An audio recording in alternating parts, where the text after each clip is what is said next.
I'm here with Wendell Spooner, my grandfather, on June 3rd, 2018, and I'm going to be asking him a couple questions about his childhood in New Sweden. Okay, so first question is, what was / is your favorite thing about living in New Sweden?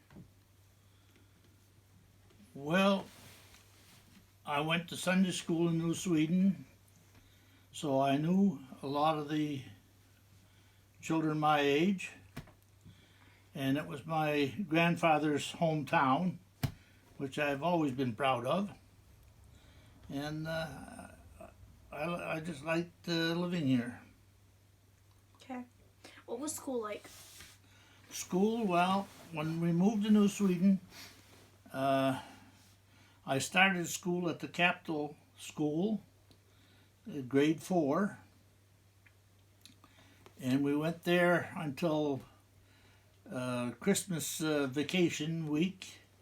We moved into the new consolidated school, and it was quite an experience for the one-room school, which I come from a one-room school, which had 13 members for the entire 1 through 8 grades. And it was quite a bit bigger class now, and the school didn't have enough desks to go around, and it ended up that myself and Johnny Burgoyne got to share one desk so that we could all be in the same room. And then after Christmas, well, we had our own desks, and everything was new, and it was exciting. And that lasted up till just last year. Yep, when the school closed.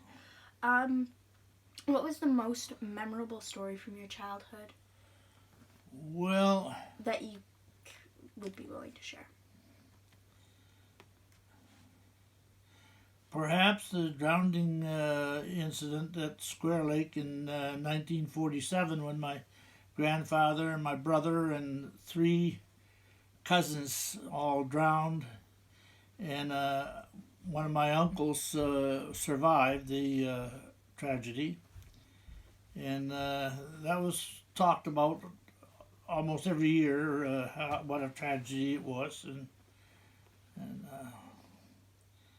probably the largest story,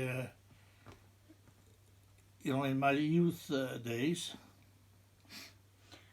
What was Midsummer like compared to how it is now? Well, it was much smaller. Midsummer would be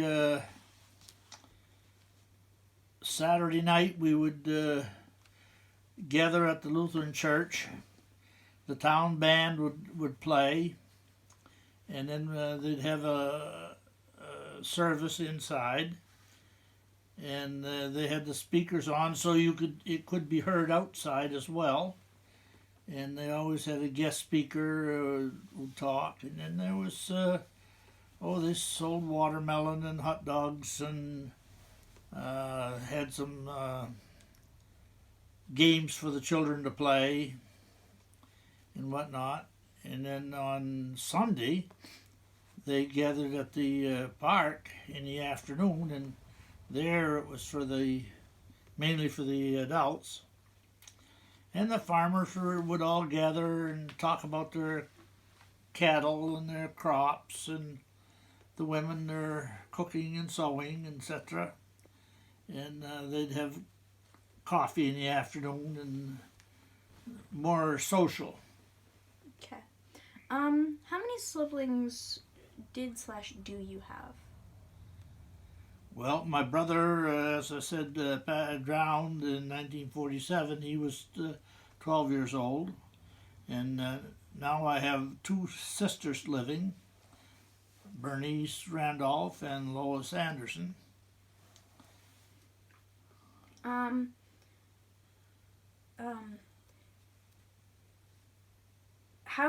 How different is New Sweden today than when you were a kid? Well,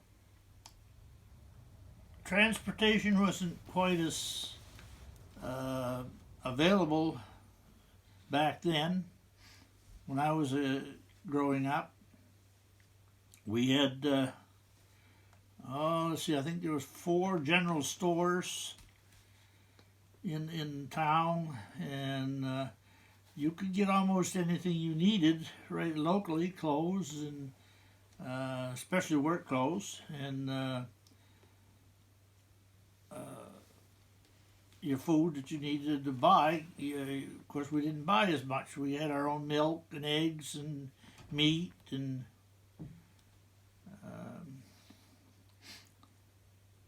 so we didn't have to go into town to buy that. We'd have that locally, raised it ourselves. How did you get to school?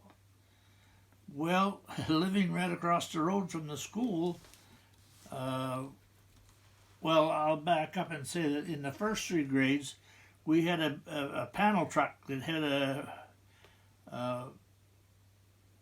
built-in seat that went clear around the panel truck when we all sat side by side. And then as we got to the new school in New Sweden, living right across the road from the school, I ended up walking every day. Okay, what type of chores did you have? Well, mostly lug in the wood for the cook stove, and go put down hay so that there'd be hay available to feed the cows for supper, and shovel the steps in the wintertime, get the snow off the steps, and that was about it. Okay, what were your parents' jobs? Well, my mother was a homemaker. She stayed home. And my father was, well,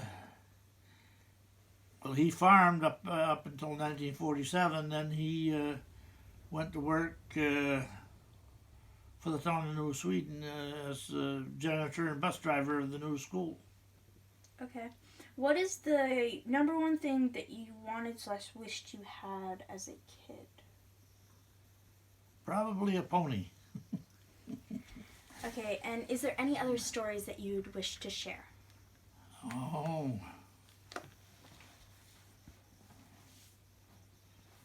No, I can't think of anything right off quick of exciting importance.